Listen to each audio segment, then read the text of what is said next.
After the Lincoln family's 1830 departure from Indiana, Abraham Lincoln helped clear timber for his father's latest farm in Macon County, Illinois, near Decatur.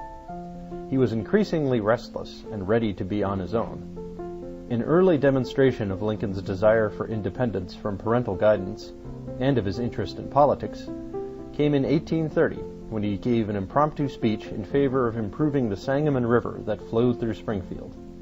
He also traveled to New Orleans twice by flatboat in 1828 and 1831, carrying farm products to market, and he may have witnessed the indignities of slavery on these trips.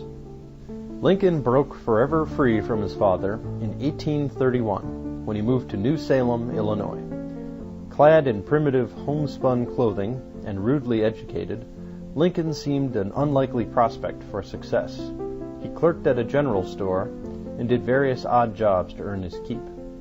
His humble origins aside, Lincoln began to stand out because he possessed two qualities highly prized on the frontier: immense strength and a gift for wit and humorous storytelling. Lincoln demonstrated the former trait in a famous wrestling match with a local tough and the latter around the general store. He continued what would be a lifelong process of self-education, taking grammar lessons and reading Shakespeare. In 1832, Lincoln put his popularity in his adopted hometown to the test, running for the Illinois General Assembly. He declared his candidacy in a March 1832 statement in which he pledged to support internal improvements and education. The young Lincoln proclaimed that his ambition was to be truly esteemed of my fellow men, and he closed on a characteristically lugubrious note.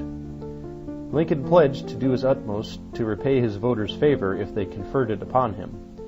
But if the good people, in their wisdom, shall see fit to keep me in the background, I have been too familiar with disappointments to be very much chagrined. A bit of the elusive popular favor came to Lincoln in April, when Illinois Governor John Reynolds called out the militia, heralding the advent of the Black Hawk War. Lincoln was elected captain of the New Salem Militia Company, and he recalled in 1859 that this honor gave me more pleasure than any I have had since. The Black Hawk War was a disgraceful episode that began when Black Hawk, leader of a band of some 500 Sac and Fox Indians, crossed the Mississippi River from Iowa and returned to ancestral lands near Rock Island, Illinois. The band had earlier been forced across the river by violent land squatters and were compelled to return by hunger and the desire to plant corn on tribal lands in Illinois.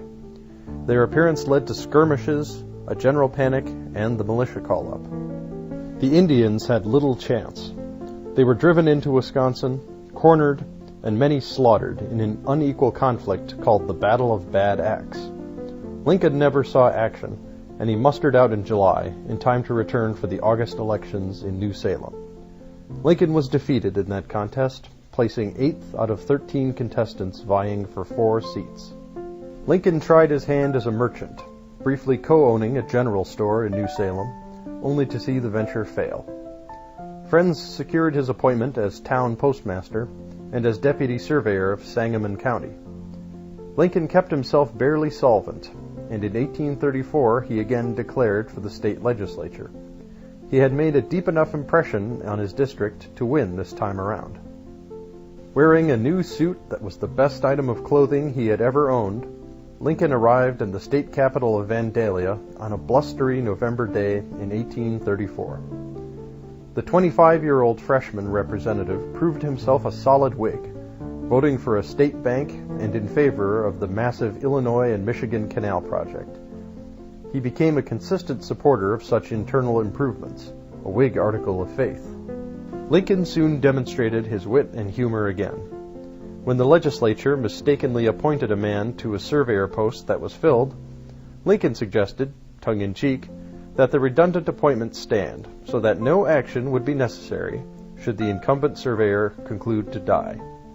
He became a favorite for his agile mind, though he was more a follower than a leader at this stage of his political career.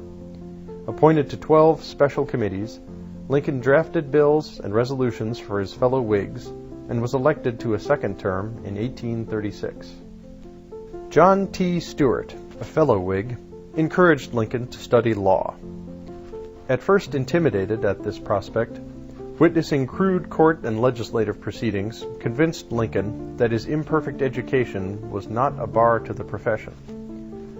He embarked on a legal career, vigorously studying the standard texts of the era, like Blackstone's commentaries, and rejecting the subsistence farming his father pursued. Life on the farm held no attraction for Lincoln. Politically, too, he had rejected the Jeffersonian vision of an ever-expanding agrarian idyll composed of virtuous subsistence farmers. He believed, like many Whigs, in the prospect of developing the country's existing space, its industry and its transportation network, rather than continuing to acquire new territory.